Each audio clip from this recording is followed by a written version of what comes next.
From going onto a bulk and then worrying about gaining body weight that I don't want, to jumping onto a cut and then worrying about losing muscle, strength and size, to finally fixing the skinny fat physique that I was stuck in. That's when I actually started to feel more confident with my appearance. And that's when I was less insecure about my physique, I was less worried about taking my shirt off on the beach, and I started to have better relationships with people around me and just generally living a better quality of life. You can't feel confident if you hate the way that you look, and that's just being real. So in this video, I want to give you the 6-step roadmap that's clear as humanly possible to help you lose body fat, gain muscle, and ultimately fix the skinny fat physique in 2026. And just for proof, what I'm going to show you is exactly how I've helped over 200 skinny fat men completely transform their physiques and lives in as little as 12 weeks up to 12 months. So step 1 is avoiding the cuts and bulks. I think most men that have tried to lose body fat and gain muscle have done a bunch of cuts and bulks. Maybe you've gone onto a bulk for a few months, maybe even longer than a year, gained a bunch of size, but also gained a significant amount of body fat. And then you kind of reluctantly go back onto the cut, start cutting down the foods, trying to lose body fat, but you kind of feel like you're losing size, muscle, and strength,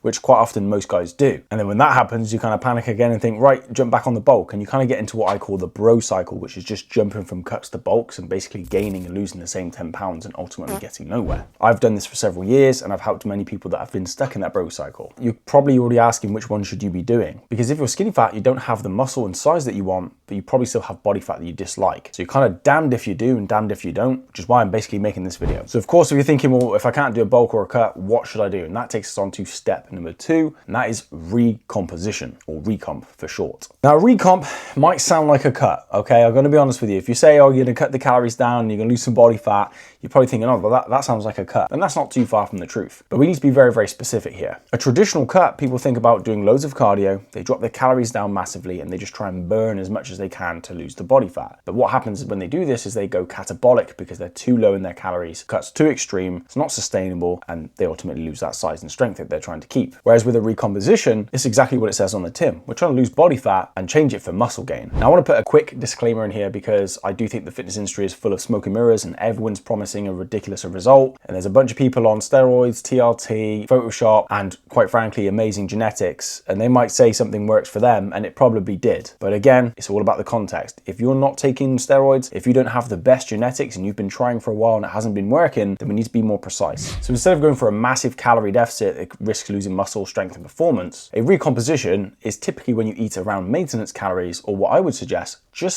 slightly below maintenance calories. And there's a reason for this. If you're trying to lose body fat and gain muscle, then a small deficit is going to be preferable because it retains more strength, it retains more muscle, because you're not going into that catabolic calorie zone. And if you get these numbers right, which I will get to in the 3rd step, you can absolutely still gain muscle in a recomposition. I've done this with my client Reese. He was able to lose over 42 pounds of body fat whilst gaining muscle entirely with a recomposition. There is no bulk included in this transformation photo. This was just a straight up recomp. Same for my client Matthew, same for my client Ross, same for my client Matt, and the same for my client Tom. So a recomposition is the best place to start if you're skinny fat. As I said before, most people aim for around maintenance calories, but I think if you don't get your numbers specific enough, or you go over or under, you're not going to quite get the result that you want. So a smaller calorie deficit is how this recomposition is going to work in your favor. Which leads me perfectly on to step 3, and that is know your numbers. I would love to skip this step and say it's not necessary, or you can just do a meal plan or follow keto, follow carnivore. But again, if you're skinny fat, we can't be vague with the nutrition because we're trying to achieve a specific result and we're trying to fix a specific problem. Unfortunately, if you're skinny fat, we're lacking size and we've got fat we don't want. So it's not a straight up fat loss, it's not a straight up muscle gain. So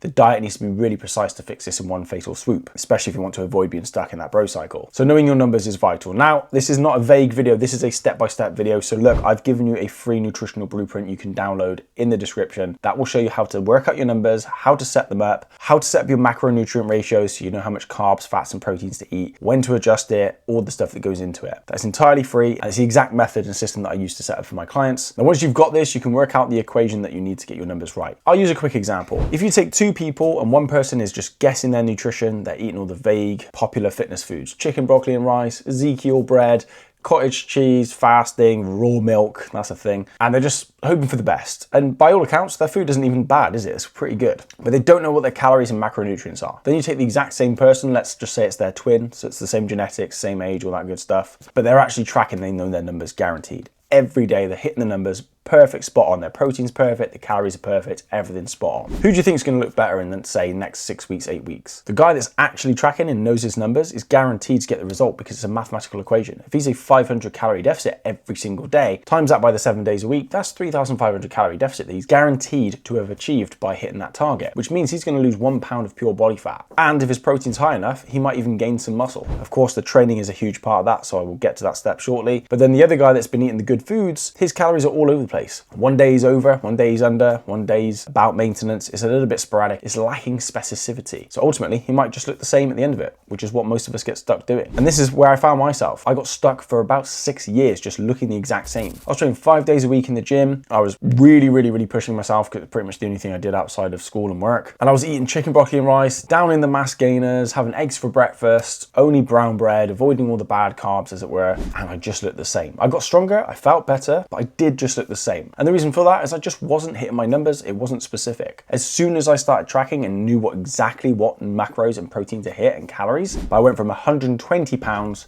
to 160 pounds in about 9 months by tracking my numbers. And also, as a quick disclaimer again, because I do hate the fitness industry, I am natural, I've got crap genetics. There wasn't many newbie gains because I've been training for about 6 years at this point. And when I say 40 pounds, that was 40 pounds up on the scale. So it's not going to be 40 pounds of lean, pure contractile tissue because that's basically impossible. So some of that scale weight will be carbs, glycogen, water weight, food volume, etc. And fat gain, let's be real. I just want to make sure I put that out there because people are too vague. They're like, oh, hey, here's my transformation. And it could be a 8-year transformation, but they put in the caption like 6 weeks fat loss. And it's like, but that wasn't 6 weeks, but they let you assume it was, right? I sleep better at night knowing that I'm just being completely honest with you. So the point being here is you need to know those numbers. And if you're trying to lose body fat and gain muscle at the same time, we need to be hitting 500 calories below your maintenance while eating a significant amount of protein, which is typically going to be about 1 gram per pound of lean body weight, but you can use the nutritional blueprint to work that out for yourself. And then I recommend that you track those calories. You can do it via Notepad, Carrier Pigeon. I recommend MyFitnessPal. You got NutriCheck. You got all these new AI ones coming out. Some of them are a bit crap, to be honest with you. MyFitnessPal, you can't go wrong. Keep it simple. And if you're not tracking, you're slacking. And to be honest, if you want to fix skinny fat and you're like, I don't want to track,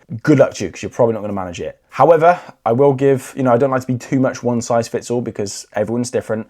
You can, as an alternative, follow a meal plan built around your numbers. So let's say you get 2,000 calories as your target and you eat 4 times a day. That could be 500 calories per meal. Try and make sure it's a decent amount of protein. You can follow a meal plan. I just find they get a bit boring, a bit restrictive. Most people don't stick to them longer than say 5 to 6 days. I can say that because I have the data. I've legitimately done over 100 meal plans for people over the years. And I think 2 people actually managed to stick to it longer than a few weeks. So if you're one of those rare few that can stick to a meal plan and you prefer it, stick to the meal plan. If you want to learn how food works and how to navigate it and fit in some socials and be flexible, tracking is the way forward. Now, we've talked a lot about calories and all the boring, obvious stuff. And there's a reason for that because that kind of determines whether you get the results or not. And a lot of people say it's 100% diet and 100% training.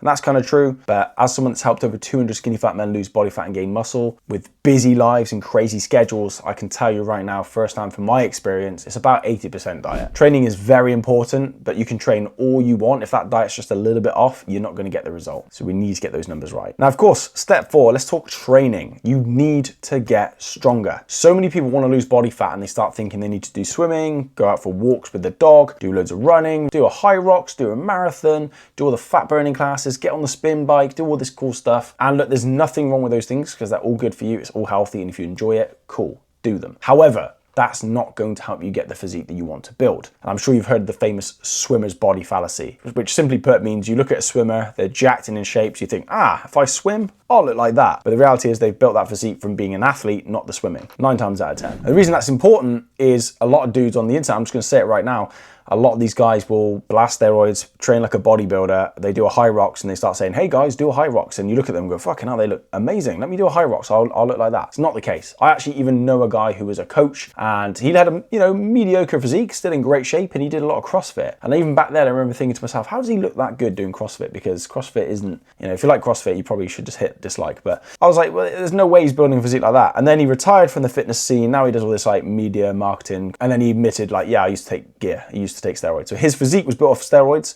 not the CrossFit. So without going off on a massive tangent and whinging about performance enhancing drugs, people often don't train the way they should for the way they want to look. Think about it logically. Your body adapts to what you put it through. So if you're doing loads of running, loads of swimming, your body's not going to hold on to a load of big muscle because it quite frankly doesn't need it to adapt through that performance. So we need to give your body a reason to keep muscle and potentially gain it. So one of the best ways to do that is get stronger. Now, it's not the only thing to do, it's not the only way to do it, but if you're progressively overloading your muscles with extra resistance over time, you're in a slight calorie deficit and your protein's high enough to repair and recover and you've got stored fat in your body, then you can absolutely still gain muscle, and that's the most optimal way to not lose muscle on a calorie deficit. So let's keep this really simple. A pull push legs is fine. People overcomplicate it, overcook it, and training can get complicated depending on genetics, biomechanics, how long you've been training. It is quite a complicated thing to break down, but you know, you're not going to be a Mr. Olympia. We want to lose body fat and look good so we can take our shirt off on the beach and feel confident about ourselves, and you've got to fit it around a busy schedule and a work life schedule that's different to pro athletes. So pull push legs is optimal because you're hitting each muscle group once per week. It's 3D, so you're hitting every angle you need to hit, and it's very easy to track, monitor, and progress with. And to be quite frank, after building thousands of workout plans and training loads of people, I have learned that less is more because it's how you do it, not what you do, essentially. So if we're doing a pull push legs workout routine and keeping it really simple, you can track those workouts and monitor your performance. And this is why I say you need to know your numbers, because if you know your weigh-ins, your progress photos, and your performance in the gym, as well as your food and calories and nutrition targets, it becomes very predictable to get the results that you want, which saves weeks and weeks and weeks, if not months and years. And then results become predictable instead of fingers crossed, hope I get somewhere. A lot of dudes just go to the gym, eat the foods, take all the supplements, and just hope for the best. And they might see a little bit of progress because it's new, but then they hit a plateau because their body becomes adaptive and nothing changes. So if you're getting stronger and you're tracking your workouts, it's really easy. If you plateau with your strength, you can add reps. If you plateau with the reps and strength, you can work on your form, you can control your tempos, you can increase the frequency and volume. There's a lot of ways to skin a cat, basically. But if we're getting stronger, we're going to increase the likelihood of muscle gain and muscle retention. A big mistake I made back in the day was jumping on a cut, yeeting my calories right down immediately, and then doing lots of light stuff to get toned and get the pump. And I was like, why am I looking absolutely tiny and getting smaller and I've lost all my strength? And I was like, well, I did lift light weights whilst eating less, so it kind of makes sense. Then when I focus on just keeping, preserving, and potentially pushing my strength in a calorie deficit, I started to get stronger, I was fitter, more capable. I noticed I kept a lot more size whilst losing body fat. And as an added bonus, when you finish the cut and you reverse diet and put your calories back in, I then had even more strength once I put the calories and carbs back in. So my overload potential to gain muscle was even higher. And if you're natural and naturally skinny fat and you're not taking any drugs, you need to be as optimal as possible, otherwise you're gonna look the same forever. So pull push legs is great, upper body, lower body's great, full body's fine. As long as it's the same workout routine each week and you slowly add reps and weight to your workouts, you're golden. And as a bonus tip, if you're tracking these workouts and you notice that, say, your chest is growing but your shoulders aren't, then you can obviously add more volume to your shoulders. It's got to be specific for you because we're all different. We've got different length limbs, different heights, different starting points, different strengths and weaknesses. Fitness isn't one size fits all. Start simple and then figure out what you need to adjust for yourself. Now, of course, I just mentioned that once you've gotten lean and you've gained muscle, you might want to do a reverse diet. Now, for most guys, you might not even need to do that part. I've shown you some pictures of my previous clients. They've managed to lose body fat and gain muscle just by doing a recomposition with getting stronger and tracking their calories. That was it. Quite simple, really. But let's say you lose body fat, you get lean, you gained a little bit of muscle, or maybe no muscle. Some people might not gain any muscle depending on your genetics, which means you might need to go on a bulk, but we want to try and stay away from doing that because that often comes with fat gain because people overestimate how much they need to eat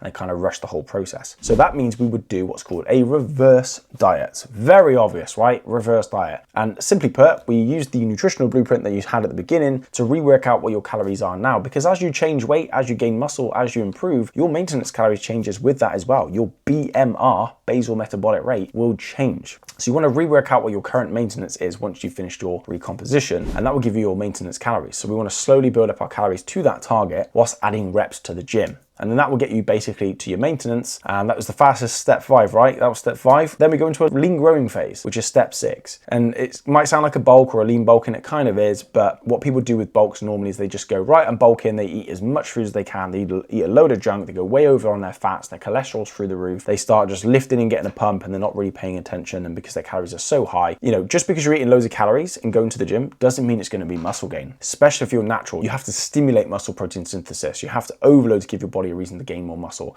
and you need to eat quality food to make sure that that is actually muscle gain, not fat gain. And there's only so much of a surplus you can eat before your body goes, well, we better store it. So to do a reverse diet, we want to hit maintenance, then we want to go into that lean growing phase. And to do that, I recommend the exact same way we did with the deficit on the recomp, add a slight increase of calories, a small surplus, somewhere between 300 and 500. If you're eating a slight surplus, you're going to get more strength, more overload, more reps in the gym, which means your muscles are going to grow. And then eventually your scale weight might plateau, or your progress photos might plateau. In which case, because you've tracked everything, you can add a little bit more calories to your daily target. Do not get lazy and just jump them up. I've done that a few times. I'm holding my hand up here. This is a mistake I've made several times. And in fact, I actually even have a client, and I won't name them and shame them, but they got shredded, they did their recomp, they gained muscle, they lost body fat, and they're like, great, I'm gonna do a bulk, but I'm gonna do it on my own. And I was like, cool, no problem. I was like, make sure you don't get lazy, keep the habits going, reverse diet, do it properly. They're like, yeah. 3 months down the line, I get a message and they're like, yeah, dude, I've gained all my fat back. I need your help. And I was pissed because I was like, well, that didn't need to happen. So if you just jump your calories way up too soon, which people do because they finish the cut and they're tired and they go, right, let's just finish this cut, let's get on with it, you're gonna gain body fat back, and you need to make sure that you avoid that. So slight calorie surplus to gain lean muscle and avoid the fat gain. And this has several benefits. You can bulk for longer because you're gaining less body fat, which means more muscle gain. You're gonna look better and feel better throughout the whole process. And by the end of it, you're still gonna be pretty lean. So then you can just do a mini recomp and you're right back to being shredded, but with more size. Because if you do a bulk, if you do a bulk that is a bit extreme and dirty, and I used to preach dirty bulks back in the day, and then I realized I was just being lazy, but dirty bulking, at the end of it, you're gonna be fatter than you think, you're gonna feel like shit, and once you cut down, you're gonna realize you haven't gained as much muscle as you think, and at the end of it, you actually have a mammoth of a cut waiting for you. And if you get it right first time, you save years of fat. That's how I did it with my client Avi. He was stuck in that bro cycle of cuts and bulks. We did a recomp to get him lean and keep the size, and then we did a reverse diet into a lean bulking phase, and he was able to add quality lean muscle. And he's not a newbie, you know, he hasn't got any newbie gains, and he's natural, so it's a significant amount of muscle to gain just doing it properly. So let's recap. Here's how you're gonna fix skinny fat in 2026. Avoid the cuts and bulks so we don't gain body fat and get too small and lose muscle. We're gonna start with a recomp to lose fat and keep muscle and maybe add a little bit as well. We're gonna do this by knowing our numbers, our macros, our calories, and getting things right. So it's not guesswork, it's guaranteed work. Then we're gonna get stronger to make sure we have a clear, specific goal without overcomplicating things. It's gonna optimize your physique in terms of adding lean mass and burning calories. Then once you're lean and you've gained a bit of size, we're gonna reverse diet to get the calories back up without gaining body fat. Then we go into a lean growing phase to add quality lean muscle, keeping the level of condition that you've built whilst adding strength and size. And this is the exact process that I now follow now, which has helped me go from being very, very skinny with stubborn body fat to being a lot bigger and lean and shredded, completely natural, with quite frankly shit genetics. I ain't gonna lie, I have some terrible ass genetics, which you could probably tell. So I hope this video helps you. If you're a little bit overwhelmed or you're a little bit stuck, or you just want the same help and accountability to actually apply this, I do have a call link down below if you want to work with me one-to-one. I don't always have spaces at the time you're watching this, I can't guarantee that, but if that link's available, I should have some spaces. Because another thing I've got to be honest with is, yeah, this is all theory, this is plan, structure, and what you got to do, but actually doing it and knowing how to stay on track and navigating life around this and remaining accountable is quite frankly the missing piece for a lot of men. It's either a lack of knowledge or a lack of motivation. Sometimes it's both. If you work with me one-to-one, we're going to solve both those problems. And if you want to know a little bit more about fixing skinny fat, you can watch this video over here, which should hopefully help you with that.